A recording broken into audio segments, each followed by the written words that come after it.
الرحمن الرحيم اللهم صل على محمد وعلى آل محمد كما صليت على إبراهيم وعلى آل إبراهيم إنك حميد مجيد اللهم بارك على محمد وعلى آل محمد كما باركت على إبراهيم وعلى آل إبراهيم إنك حميد مجيد الحمد لله رب العالمين والصلاة والسلام على سيد الأنبياء والمرسلين وعلى آله وصحبه أجمعين أما بعد ایمانی بھائیوں، بزرگوں اور نوجوان ساتھیوں، سیرت پاک کی مبارک مجلس میں ہم رحمت عالم صلی اللہ علیہ وسلم کی ہجرت کا تذکرہ سن رہے تھے کہ آپ رات کے اندھیری میں اپنے گھر سے سورہ یاسین کی ابتدائی آیات پڑھتے ہوئے نکلے اور آپ اپنے گھر سے نکل کر سیدھا ابو بکر صدیق رضی اللہ تعالی عنہ کے گھر گئے، اور پھر وہاں سے جو آپ کا سفر ہوا وہ غار ثور تک، اور پھر اس سے آگے کا سفر آپ نے کس طرح کیا، اس مجلس میں آپ وہ ساری باتیں سنیں گے۔ اپنے گھر سے غار ثور تک رحمت عالم صلی اللہ علیہ وسلم اپنے گھر سے نکل کر سیدھے حضرت ابو بکر صدیق رضی اللہ عنہ کے گھر پہنچے، جہاں وہ لمحہ لمحہ انتظار میں گزار رہے تھے، اور ان کی بڑی صاحبزادی حضرت اسماء رضی اللہ عنہا نے راستے کے لیے کچھ توشہ تیار کر دیا تھا، لیکن اس وقت جلدی میں برتن کو باندھنے کے لیے کچھ نہ ملا۔ حضرت اسماء رضی اللہ عنہا نے اپنے کمر سے پٹکا کھول کر اور اس کے 2 ٹکڑے کر دیے، ایک سے پانی کے برتن کو باندھا، دوسرے سے کھانے کے برتن کو باندھا، اور یہ پٹکا اس وقت کی عورتیں کپڑوں کے اوپر باندھتی تھی اور بہت شوق سے اس کو بن بن کے بناتی تھی، اس لیے یہ بڑی قربانی تھی، اسی لیے ان کا نام ہی ذات النطاقتین یعنی 2 پٹکوں والی پڑ گیا۔ حضرت ابو بکر صدیق رضی اللہ عنہ کے گھر سے نکل کر پہلے سے طے کردہ پہاڑ ثور کی طرف چل پڑے، جہاں وہ غار ہے جس میں آرام کرنا تھا۔ یہ پہاڑ ہے تو مکہ سے بس کوئی 7 کلومیٹر دور، لیکن بالکل سیدھی کھڑی پہاڑی ہے، ایسی پہاڑی کہ آج بنے ہوئے راستوں پر دن کے اجالے میں چلنا بھی مشکل ہے، لیکن اللہ تعالیٰ کی شان، جو اللہ تعالیٰ کے بعد ساری کائنات میں سب سے اونچی شان والے تھے، آج انہیں اس سیدھی کھڑی پہاڑی پر رات کے اندھیرے میں چڑھنا پڑ رہا تھا، حالانکہ کچھ پہلے ہی معراج کے لیے براق اور جنتی سیڑھی بھی آئی تھی، لیکن آج کچھ نہیں آ رہا تھا، تاکہ ان کے غلاموں کو معلوم ہو جائے کہ عشق اور وفا والی ایمانی منزلوں میں زندگی کو ایسے موڑ بھی دیکھنے پڑتے ہیں کہ اس وقت ان کے لیے یہی سنت نبوی خضر راہ اور زندگی کا سہارا ہو جائے۔ حضرت ابو بکر رضی اللہ تعالیٰ عنہ کا فداکاری میں عجیب و غریب حال تھا کہ کبھی آگے چلتے اور کبھی پیچھے۔ رحمت عالم صلی اللہ علیہ وسلم فرماتے، ابو بکر یہ کیا کر رہے ہو؟ عرض کرتے ہیں، پیارے آقا، کبھی خیال آتا ہے کوئی پیچھے سے آپ صلی اللہ علیہ وسلم پر حملہ نہ کر دے، اس لیے پیچھے ہو جاتا ہوں، اور کبھی خیال آتا ہے کہ کوئی چھپ کر نہ بیٹھا ہو، اس لیے آگے آ جاتا ہوں کہ میں آپ پر قربان ہو جاؤں، کہیں کوئی آپ تک نہ پہنچ جائے۔ بلکہ روایات میں یہاں تک آتا ہے کہ کبھی کبھی ابو بکر صدیق رضی اللہ عنہ رحمت عالم صلی اللہ علیہ وسلم کو کندھے پر اٹھا لیتے کہ کہیں کوئی نوکیلا پتھر آپ کے مبارک پاؤں کو زخمی نہ کر دے۔ اس طرح غار ثور تک پہنچ گئے۔ حضرت ابو بکر صدیق رضی اللہ تعالیٰ عنہ نے عرض کیا، میرے ماں باپ آپ پر قربان، آپ ذرا رکیے، میں آپ کے واسطے اندر سے صفائی کر لیتا ہوں۔ صفائی کر کے اپنے کسی کپڑے کو پھاڑ کر غار کے سارے سوراخ بند کر لیے، لیکن ایک سوراخ باقی رہ گیا، اس پر اپنی ایڑی رکھ دی۔ پھر رحمت عالم صلی اللہ علیہ وسلم کو اندر تشریف لانے کے لیے عرض کیا اور اپنی گود میں سر مبارک رکھ کر آرام کروانے لگے۔ اللہ تعالیٰ کی قدرت سے اسی وقت مکڑی نے غار کے منہ پر گھنا جال بن دیا اور ایک کبوتری نے غار کے منہ پر لگے ہوئے ایک درخت پر گھونسلہ بنا کر انڈے دے دیے۔ صبح کافروں نے پاگلوں کی طرح تلاش شروع کر دی، الگ الگ ٹولیاں بنا بنا کر سارے علاقے میں بکھر گئے، کوئی پہاڑ، کوئی غار، کوئی بستی، کوئی علاقہ، بلکہ کوئی جگہ ایسی نہیں تھی جہاں کوئی نہ کوئی ٹولی نہ پہنچی ہو۔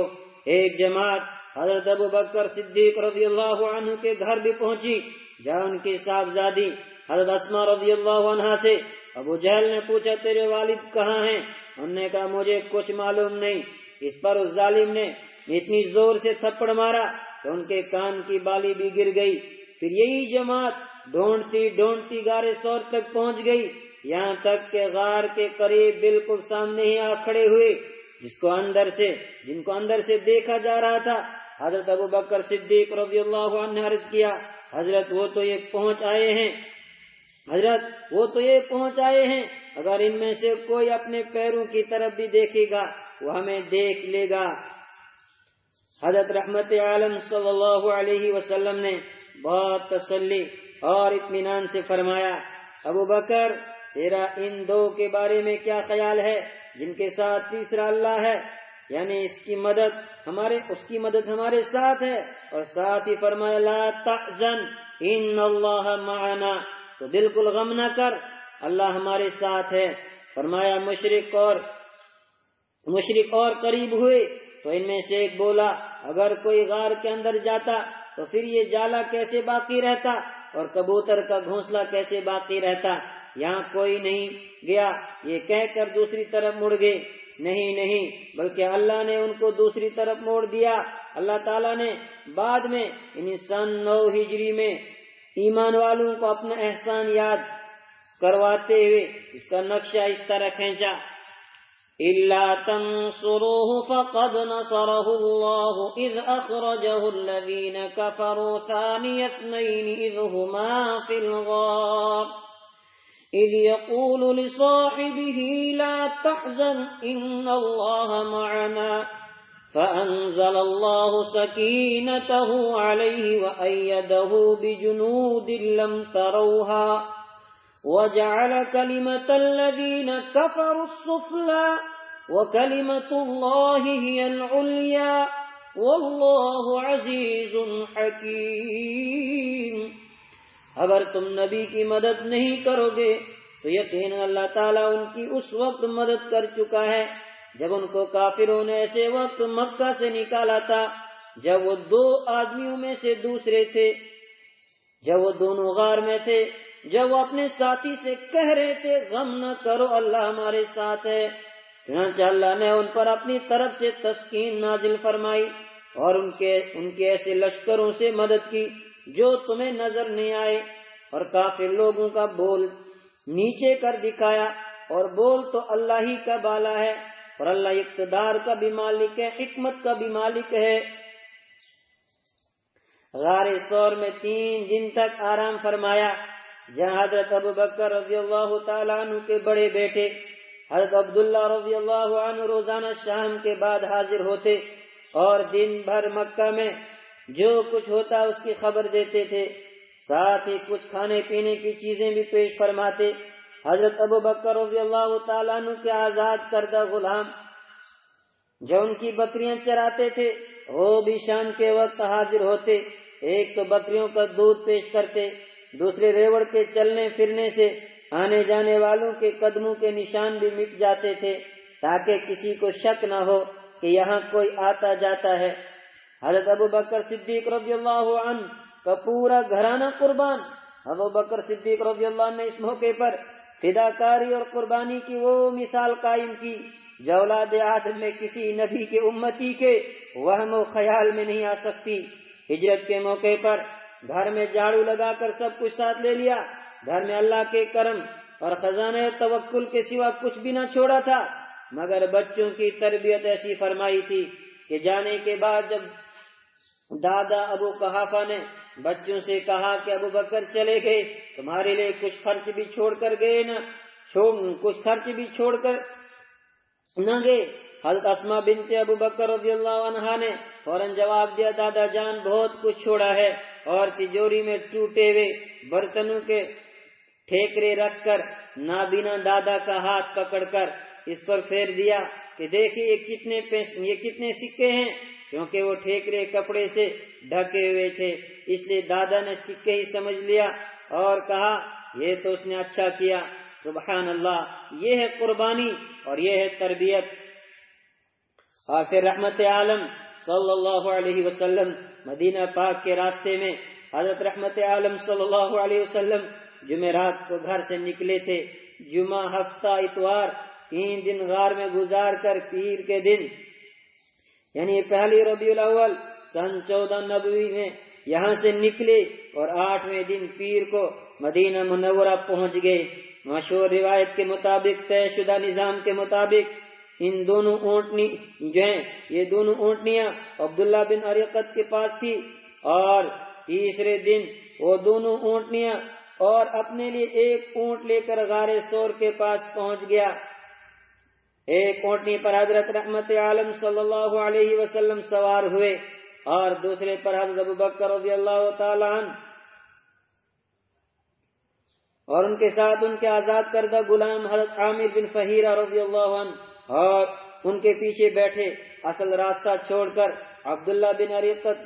دوسرے راستے سے سمندر کے کنارے لے کر چلا، لیکن وہ کافی آگے چل رہا تھا۔ اور اس کے بعد حضرت رحمت عالم صلی اللہ علیہ وسلم اور سب سے پیچھے ابوبکر صدیق رضی اللہ عنہ،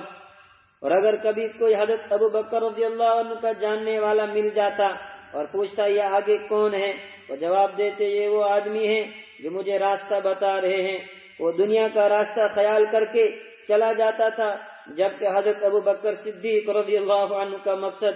آخرت کا راستہ تھا۔ اور اس طرح یہ قافلہ مکہ مکرمہ سے مدینہ منورہ روانہ ہوا۔ رب کے پیارے صلی اللہ علیہ وسلم کو مکہ کی یاد اور آسمانی تسلی، اور اس طرح مسافت طے کرتے کرتے جحفہ نام کی ایک اونچی پہاڑی سے گزر ہوا، جو مکہ سے تقریباً 83 کلومیٹر دور تھی۔ یہاں سمندر والا خفیہ راستہ عام راستے سے آ کر مل جاتا تھا۔ اس کو دیکھ کر مکہ یاد آ گیا، آنسوں کی برسات لگ گئی۔ فرمایا مکہ مجھے دنیا کی سب جگہوں سے زیادہ تو پیارا ہے، لیکن تیرے رہنے والوں نے مجھے ہجرت کرنے پر مجبور کر دیا۔ اس پر اللہ تعالیٰ کی طرف سے تسلی کے لیے سورہ قصص کی یہ آیات نازل ہوئی، ان الذی فرض علیک القرآن لرادک الی معاد قل ربی اعلم من جاء بالہدی ومن هو فی ضلال مبین۔ اے پیغمبر، جس ذات نے تم پر اس قرآن کی ذمہ داری ڈالی ہے، وہ دوبارہ تمہیں اس جگہ لا کر رہے گا جو تمہارے لیے انسیت کی جگہ ہے۔ کہہ دو میرا رب اس سے بھی واقف ہے جو ہدایت لے کر آیا ہے، اور اس سے بھی جو کھلی گمراہی میں مبتلا ہے۔ امام بخاری فرماتے ہیں کہ اس میں حضرت رحمت عالم صلی اللہ علیہ وسلم کے لیے تسلی ہے کہ اللہ تعالیٰ ضرور آپ صلی اللہ علیہ وسلم کو مکہ پاک واپس لائے گا۔ آپ صلی اللہ علیہ وسلم گھبراؤ نہیں، دراصل اسی صورت میں بڑی تفصیل کے ساتھ حضرت موسیٰ علیہ نبینا وعلیہ الصلاۃ والسلام کا واقعہ بیان ہوا ہے، جس میں یہ بات بھی ہے موسیٰ علیہ السلام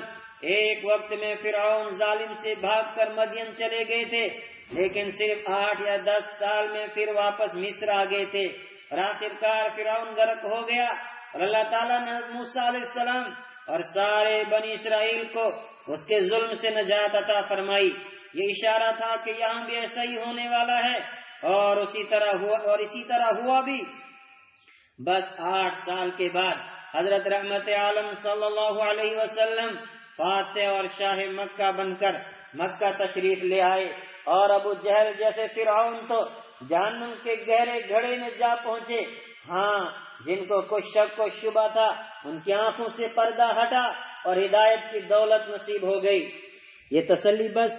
ایک موقع پر ہی نازل نہیں ہوئی، بلکہ اس سے پہلے مکہ سے نکلتے وقت جب غار ثور کی طرف جاتے ہوئے چڑھائی چڑھ رہے تھے، اس وقت بھی خانہ کعبہ اور مکہ شہر کو دیکھ کر آپ صلی اللہ علیہ وسلم بہت دکھی ہوئے، اور کچھ ایسے ہی الفاظ اس موقع پر بھی زبان مبارک پر آ گئے تو اس وقت سورہ بنی اسرائیل کی آیتیں نازل فرما کر تسلی دی گئی، وَقُلْ جَاءَ الْحَقُّ وَزَهَقَ الْبَاطِلُ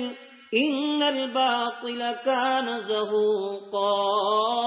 بے شک حق آیا اور باطل مٹ گیا، بے شک باطل ہے ہی مٹ جانے والی چیز۔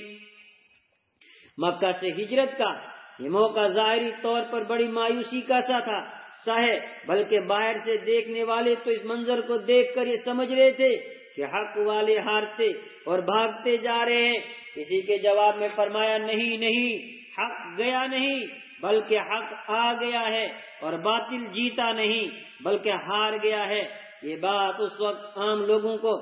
سمجھ نہیں آ رہی تھی، لیکن آگے چل کر لوگوں نے دیکھ لیا کہ عرب سے باطل کے مٹ جانے کا ذریعہ ہجرت ہی بن گئی۔ اللہ کرے آج کی ساری دنیا میں مایوسی اور بے بسی حق کے دنیا میں عام ہونے کا ذریعہ بن جائے۔ وما ذلك علی اللہ بعزیز۔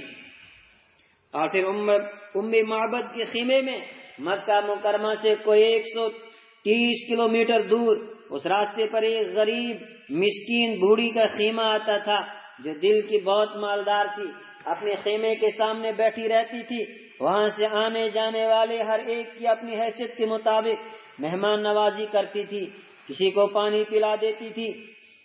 کسی کو ستو دے دیتی تھی، لیکن آج اس مسکین بیچاری کا گھر بالکل ہی خالی تھا۔ حضرت رحمت عالم صلی اللہ علیہ وسلم کا رحمتوں اور برکتوں والا یہ قافلہ بھی یہاں رکا، لیکن ام معبد کے پاس دینے کے لیے کچھ بھی نہ تھا، مگر ہاں پہلے دیے ہوئے کی برکت ضرور حاصل تھی۔ قافلہ والوں نے گوشت، کھجور جیسی کوئی چیز خریدنے کے لیے پوچھا۔ اس نے بڑی شرمندگی سے عرض کیا کہ میرے پاس کچھ بھی نہیں، اگر کچھ بھی ہوتا تو آپ کو کہنے کی ضرورت پیش نہ آتی۔ اتنے میں حضور اکرم صلی اللہ علیہ وسلم کی نگاہ مبارک ایک کمزور سی بکری پر پڑی جو ایک کونے میں کھڑی تھی۔ آپ صلی اللہ علیہ وسلم نے پوچھا، یہ بکری کیسی ہے؟ اس نے عرض کیا، یہ اتنی کمزور ہے کہ ریوڑ کے ساتھ نہیں چل سکتی، اسی لیے تو یہاں کھڑی ہے، جنگل میں چرنے نہیں جا سکی۔ حضور صلی اللہ علیہ وسلم نے فرمایا، اس کے تھنوں میں کچھ دودھ ہے؟ اس نے کہا، اس میں دودھ کہاں؟ رحمت عالم صلی اللہ علیہ وسلم نے فرمایا، مجھے دھونے کی اجازت ہے۔ اس نے عرض کیا، میرے ماں باپ آپ پر قربان، اگر اس میں دودھ ہے تو آپ نکال لیجئے۔ حضور اکرم صلی اللہ علیہ وسلم نے بسم اللہ پڑھ کر جیسے ہی مبارک ہاتھ تھنوں کو لگائے، وہ دودھ سے بھر گئے، ایک ایسا برتن جس سے 8-10 آدمی آرام سے پیٹ بھر سکیں۔ دودھ کا بھر کر سب سے پہلے ام معبد کو پلایا، پھر اپنے ساتھیوں کو پلایا۔ جس وقت سارے سیر ہو گئے، پھر آپ صلی اللہ علیہ وسلم نے خود نوش فرمایا۔ ام معبد حیران ہو کر دیکھ رہی تھی، یہ کون مبارک شخص ہے؟ آپ صلی اللہ علیہ وسلم نے وہ برتن دوبارہ لیا، پھر دھونا شروع کیا، اور پھر بھر کر ام معبد کو دے دیا اور آگے چل پڑے۔ ام معبد کے شوہر ابو معبد جب شام کو واپس گھر آئے تو ام معبد نے سارا قصہ ان کو سنایا اور ان کے سامنے بیان کیا۔ ابو معبد نے کہا، لگتا ہے یہ وہی قریشی شخص ہیں جن کی مجھے تلاش ہے، آپ ذرا ان کا حلیہ تو بیان کریں۔ اس پر ام معبد نے اپنے شوہر کے سامنے رحمت عالم صلی اللہ علیہ وسلم کا تعارف کروایا، مگر انہوں نے حلیہ ایسے عجیب اور پیارے طریقے سے بیان کیا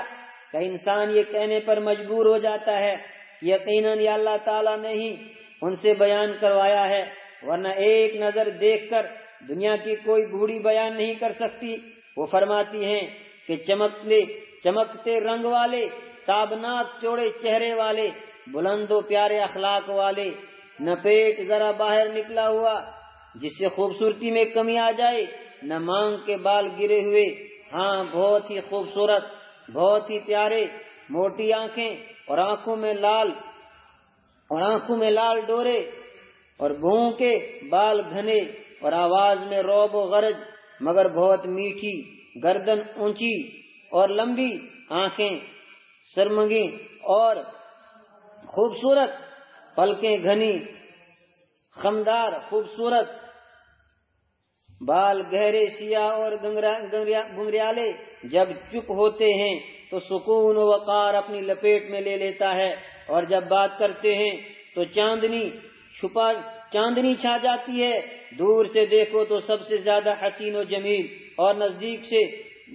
سے دیکھو تو زیادہ ہی پرکشش اور پیارے، شیریں کلام والے، صاف صاف گفتگو فرمانے والے، نہ ضرورت سے زائد بولنے والے، نہ مقصد سے کم بولنے والے، ان کا کلام ڈور میں پروئے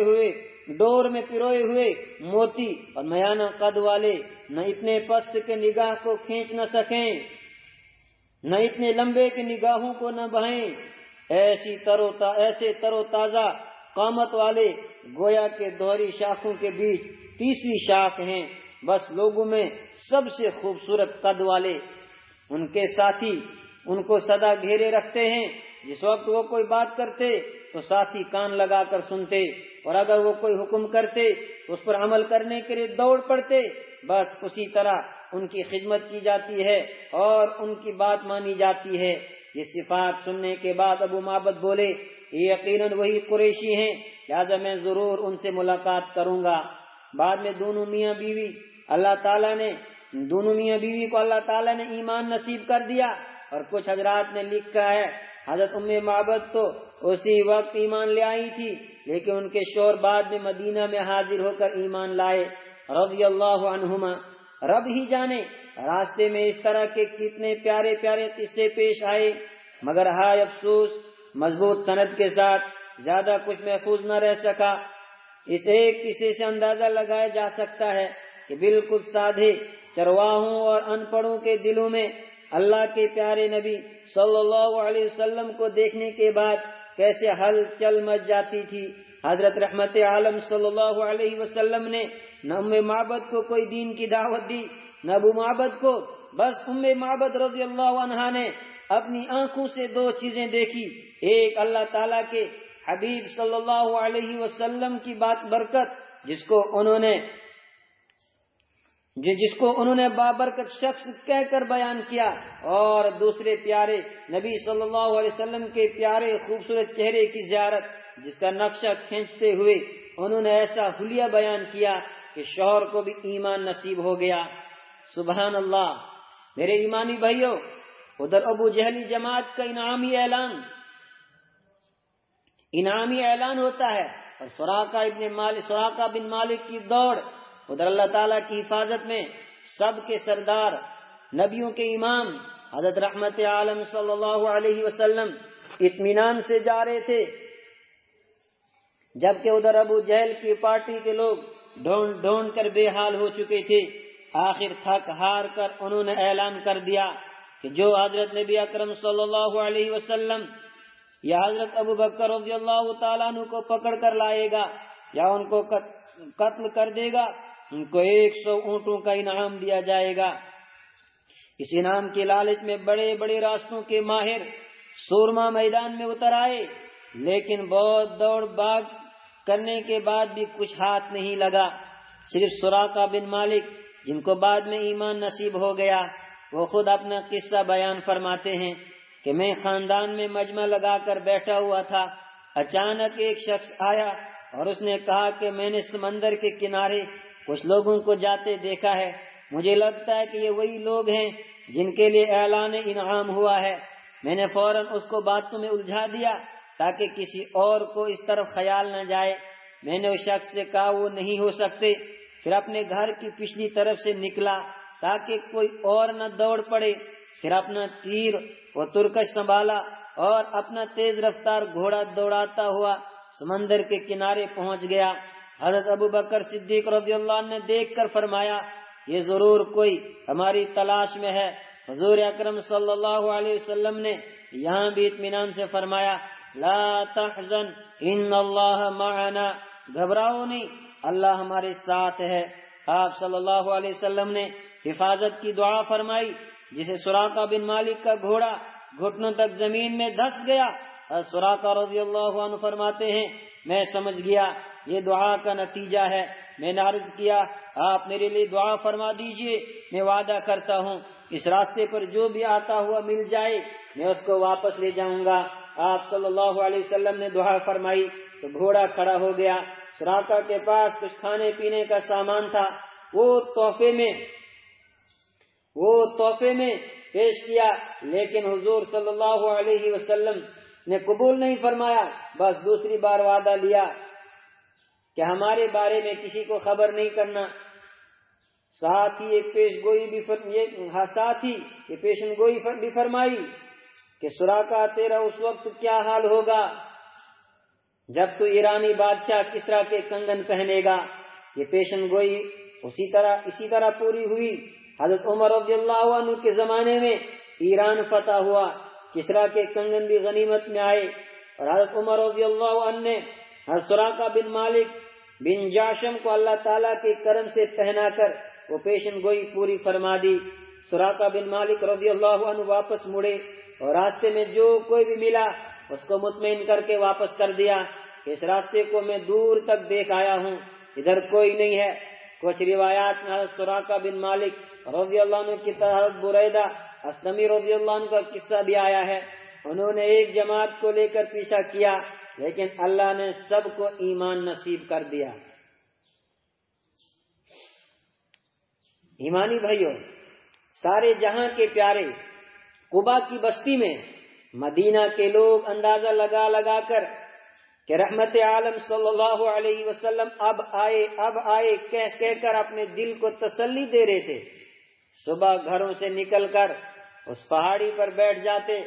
جہاں مدینہ کے لوگ آنے والے مہمانوں کو لینے آتے تھے، یہاں جانے والے کو الوداع کرنے جاتے تھے۔ شام تک ٹکٹکی باندھے بے صبری سے بلکہ راستے میں پلکیں بچھا کر اس محسن کے انتظار میں تڑپتے رہتے تھے، اور شام کے وقت بڑی مایوسی سے واپس گھر کی جانب چلے جاتے تھے۔ انتظار کا یہ مقام مدینہ منورہ سے کوئی 5 کلومیٹر دور قبا نام کی ایک بستی کے قریب تھا، جہاں انصار کے کئی قبیلے آباد تھے اور ہجرت کر کے آنے والے کوئی صحابہ کرام بھی یہیں قیام پذیر تھے۔ مدینہ سے 5 کلومیٹر دور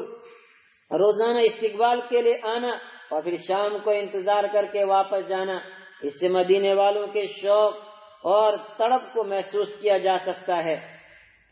جس دن کا انتظار تھا وہ دن بھی آ گیا، خیر انتظار کرتے کرتے وہ دن بھی آ گیا جس میں ان کی قسمت کا تارا چمکنا تھا۔ ادھر رسول پاک صلی اللہ علیہ وسلم کا مبارک قافلہ سفر طے کرتے کرتے 8ویں دن یعنی 8 ربیع الاول پیر کے دن قریب آ پہنچا، لیکن مدینہ والے آج بھی انتظار کر کے اپنے گھروں کا رخ کر چکے تھے، لیکن ابھی لوٹے ہی تھے کہ ایک یہودی کی نظر پڑ گئی اور وہ زور زور سے آواز دے کر کہنے لگا، او قبیلے خزرج کے لوگوں، او بنو قیلا والو، تمہاری قسمت کا تارا چمک گیا، وہ آگے جن کے انتظار میں تم پلکیں بچھائے ہوئے تھے۔ سب نے مل کر زور سے نعرہ تکبیر اللہ اکبر کی صدا بلند کی۔ رسول اکرم صلی اللہ علیہ وسلم آگے، جسے قبا میں بنو عوف کی بستی گونج گئی، اور ایک ایک شخص آپ صلی اللہ علیہ وسلم سے ایسے ملاقات کر رہا تھا جیسے آج اسے اپنی زندگی کا سب کچھ مل گیا ہو، اور حضور اکرم صلی اللہ علیہ وسلم بھی ایک ایک شخص سے ایسے مل رہے تھے جیسے یہی وہ خاص بندہ ہو جسے ملنا تھا۔ قافلہ بستی کے اندر اس جگہ پہنچا جہاں قبا کے بڑے قبیلے بنو عوف کے سردار حضرت کلثوم بن ہدم رضی اللہ عنہ کا مکان تھا، اور ان کی دعوت پر رحمت عالم صلی اللہ علیہ وسلم آرام کے لیے ان کے گھر تشریف فرما ہو گئے، اور حضرت ابو بکر صدیق رضی اللہ عنہ قریب ایک دوسرے خوش نصیب کے گھر تشریف لے گئے۔ قبا والے خوشی میں فخر کے ساتھ ایک دوسرے کو کہہ رہے تھے کہ ہمارے گھر اللہ کے حبیب صلی اللہ علیہ وسلم تشریف لائے ہیں، اور ملاقات کرنے والے لائن لگا لگا کر ملاقات کے لیے حاضر ہو رہے تھے۔ ادھر حضرت علی رضی اللہ عنہ حضور پاک صلی اللہ علیہ وسلم کے بعد 3 دن مکہ میں رہ کر ساری امانتیں ادا کر کے اسی دن شام تک قبا میں پہنچ گئے، اور وہ بھی حضرت کلثوم بن حدم رضی اللہ عنہ کے گھر حضور اکرم صلی اللہ علیہ وسلم کے ساتھ ہی ٹھہر گئے۔ اور یہاں قبا میں رحمت عالم صلی اللہ علیہ وسلم کا قیام اور دنیا کی پہلی مسجد جس میں دین کی قبا میں رحمت عالم صلی اللہ علیہ وسلم کا قیام 3 دن تک رہا، جس میں دین کی دعوت اور دین کی تعلیم کے علاوہ سب سے بڑا کام یہ ہوا کہ دوسرے دن یہ ایک مسجد کی بنیاد رکھی گئی جس کو قرآن کریم نے تقوی والی مسجد کہا، اور اس کی تعمیر کا بھی عجیب منظر تھا۔ سب سے پہلا پتھر خود رحمت عالم صلی اللہ علیہ وسلم نے رکھا، پھر سارے صحابہ کرام دوڑ پڑے، کسی نے گارا تیار کیا اور کوئی پتھر ڈھونڈنے لگا، اور کسی نے دیوار بنانے کا کام کیا، جبکہ حضور اکرم صلی اللہ علیہ وسلم خود صحابہ کرام کے ساتھ شریک کار ہوئے، اور صحابہ کرام نے عرض بھی کیا کہ ہم آپ پر قربان جائیں، ہم خود کام کر رہے ہیں، آپ کیوں تکلیف فرماتے ہیں؟ لیکن آپ صلی اللہ علیہ وسلم ان کا یہ مطالبہ قبول نہ فرما کر باری باری پتھر اٹھاتے جا رہے تھے، اور کئی بار تو بڑا پتھر اٹھاتے ہوئے ان کی پیٹھ مبارک سے لگا کر کندھے مبارک پر چڑھاتے تھے۔ اور اس مسجد سے نبی اکرم صلی اللہ علیہ وسلم کو بہت محبت تھی۔ حضرت عبداللہ بن عمر رضی اللہ عنہما بیان فرماتے ہیں کہ حضور صلی اللہ علیہ وسلم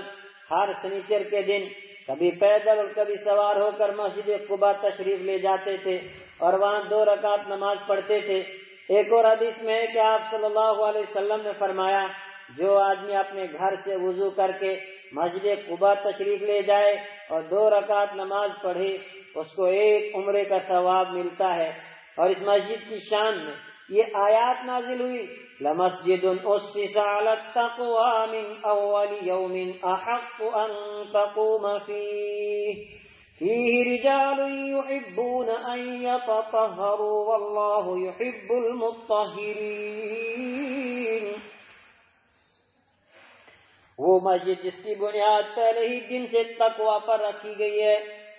وہ اس کی زیادہ حقدار ہے